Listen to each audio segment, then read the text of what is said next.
And if you don't enjoy the one-on-one time with your spouse, you have to ask why. Yeah.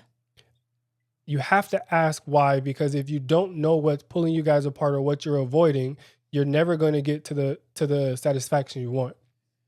You know what I'm saying? And so the kids do become a buffer. The kids become the thing that takes our attention, like spending time with, like, family functions, like that becomes where we come alive. Like, I remember having a conversation with a guy and he was telling me how, like his relatives, like he feels that when he's around his extended family, like that's where he can be himself. You know Mm. what I'm saying? That's where he can show up and just be the fun, the funny, you know what I'm saying, the life of the party like he used to be. But when he's around his wife, it's a matter of like, man, like I just feel like I'm in a shell. Like I feel like we don't have fun anymore. Ooh, that's a hard one. That's a difficult place to be.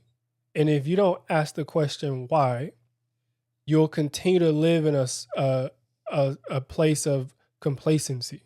Mm. And I think that's a terrible place to be in a marriage. Yeah, it really is a terrible place to be in a marriage. I'm just thinking, obviously, there's a lot of factors that can tie into that, but I think it's good what you said. Like, for one, you got to ask the question why, and then you need to talk with your spouse to figure out a solution to that why, whatever that is. That I realize that I feel more alive with my family than I do with you, and I really want to cultivate what we have. Um, what's interesting is I was actually doing a Bible study this morning and it was talking about the different types of love.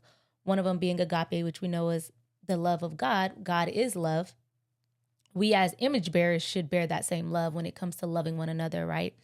And so to be able to share that kind of love with your spouse, it takes nourishing, cherishing, and cultivating that kind of love. It's Mhm. not something that you're going to always feel, but you have to be committed to it and you have to be willing to do in the work. One thing you said is when we're spending time with the kids, it's work, but we still enjoy it. Mhm. So even though that they found like, okay, we can use the kids as a buffer and we enjoy this, it still requires work. However, we're not always willing to put in the work that's required for the marriage. Yeah. And I find that very interesting. We know that marriage is work. Some people say marriage is hard. I don't subscribe to that. But I do believe that it is work because it takes intentional effort. Mhm. And so the fact that we make time for family because that's important, it tells us leave and cleave to your wife. And Mhm. so not leave and cleave to your kids. So it was us before the kids. And like you said, if we're not careful, we will find ourselves when the kids are gone, we won't recognize each other because we haven't been cultivating our love over the years with the Yeah. kids. We've been so focused on cultivating, nourishing, and raising them. And actually, statistics show that empty nesters, like 40% likely to divorce after the kids have gone because they don't recognize, like, why are we even here? Mhm. All this time, and they realize they were only in it for the kids. Yeah. And so I think that's a hidden cost that couples don't realize. Like when we get so wrapped up in whether they're young kids, whether they're, school age, high school, like we're going to all the events, we have to take them to and from, like as they get older, like they need us to take them places, to do more, to be available. Like we have to do more. And if we aren't intentional with spending time with our spouse, if we aren't intentional with making sure that we set aside time to prioritize what's important to us, which is intentional moments to connect. If we don't do that, the hidden cost of, family time and not prioritizing quality time as a couple is we find out that when it's time for our kids to go off, that we don't know each other anymore. Yeah. And because we don't know each other anymore, it feels as if we're living with a stranger. And we don't we don't be as open with strangers. Mm. You know what I'm saying? Like we don't share what's important to us with strangers. You know what I'm saying? It's just a matter of like, dang, how did we get to this place of not knowing each other? Yeah. You know what I'm saying? And that, I think, is what makes it so difficult. You know what I'm saying? Like when they're gone, they're gone. It's just us. Yeah. And this whole time we haven't been spending time with just us. When we get married, you know what I'm saying? Like when, the scripture you brought up earlier about leave and cleave, you know what I'm saying? And that's, as we've said before, like that's a matter of like reprioritizing what's important. So you leave your mother, father, whether you're a husband, a male or female, Hmm. leave your mother, father, and now you're reprioritizing the relationship basically that you've seen from your mother and father, or a lot of people that didn't have that example, but just like prioritizing your spouse now is the model for your kids. Yeah. And so if you're showing your kids that they're more important than your spouse, then you're training them to do the same thing. Yep. And the reason there is that order is because not only is God a God of order, but God knows why we need order. And so that helps us prioritize that as far as a heart posture, because I think something that should be prioritized is this felt love for your partner. You know what I'm saying? This attitude of love for your partner.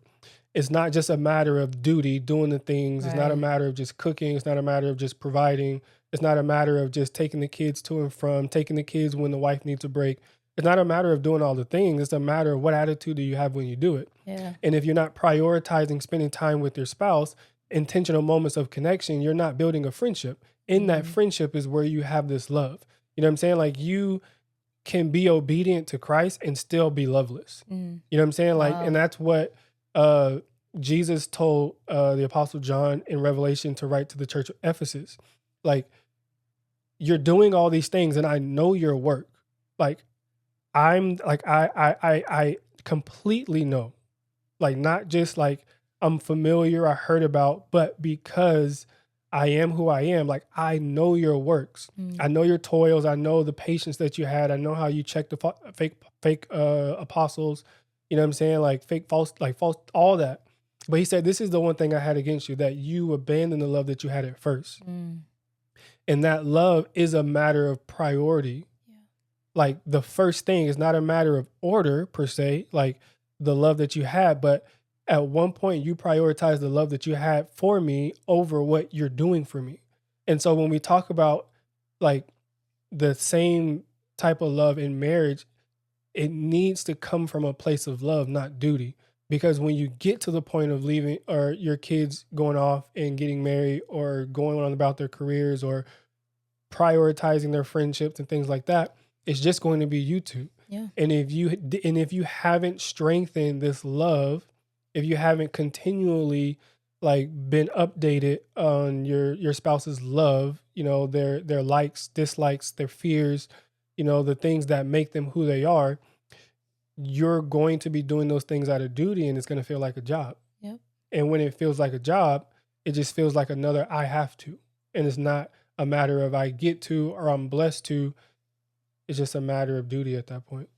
I see marriage as, in this case, like if something like this happens where you're prioritizing the kids, you guys treat family time as quality time, then marriage loses its identity.